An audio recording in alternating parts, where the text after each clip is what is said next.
One Ohio senator wants to put a ban on suspending students in third grade or younger. But before putting any kind of laws into place, lawmakers are looking for some input from teachers and school officials.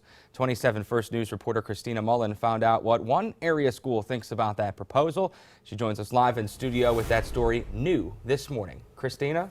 The idea for the ban came about after the shocking numbers. 17,000 kids from preschool to third grade were suspended in the 2015-2016 school year in Ohio, and lawmakers believe a way to bring those numbers down is to ban the use of suspensions for kids that age, and then give teachers more training on how to de-escalate misbehavior.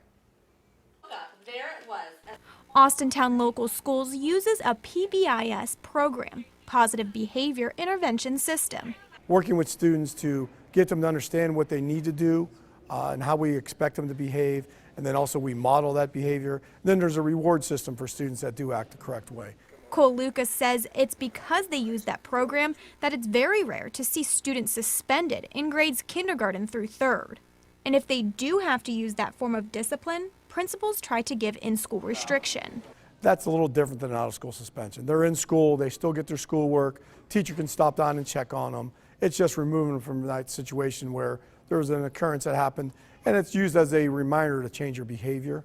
Although Austintown doesn't have many students suspended in those grades, other districts may, and putting a ban on it takes away that local control. It should be a case-by-case basis on student discipline, and we have to really look at the severity of that student discipline. Kaylee Speasy has 2 young children. She says she couldn't imagine how schools could suspend students that young. I think that keeping them in the school and working in a more constructive manner would be in the child's best interest. Although local schools believe it should be up to each district to decide how to discipline students, moms disagree. I think that it should be the same across the board. Again, I think that it is the responsibility of the parents and the school to help work with that child in a different manner rather than disciplining them. They're still young, they're still learning how to act in school, how to behave socially, and I just don't see any reason for someone that young to be expelled or suspended. Now, this proposal was just announced, so it will be a little while before any final decisions are made. And if it were to pass, there would be some expectations for students being suspended or expelled if they threaten or harm another student or staff member. Live in the studio, Christina Mullen, WKBN 27 First News this morning.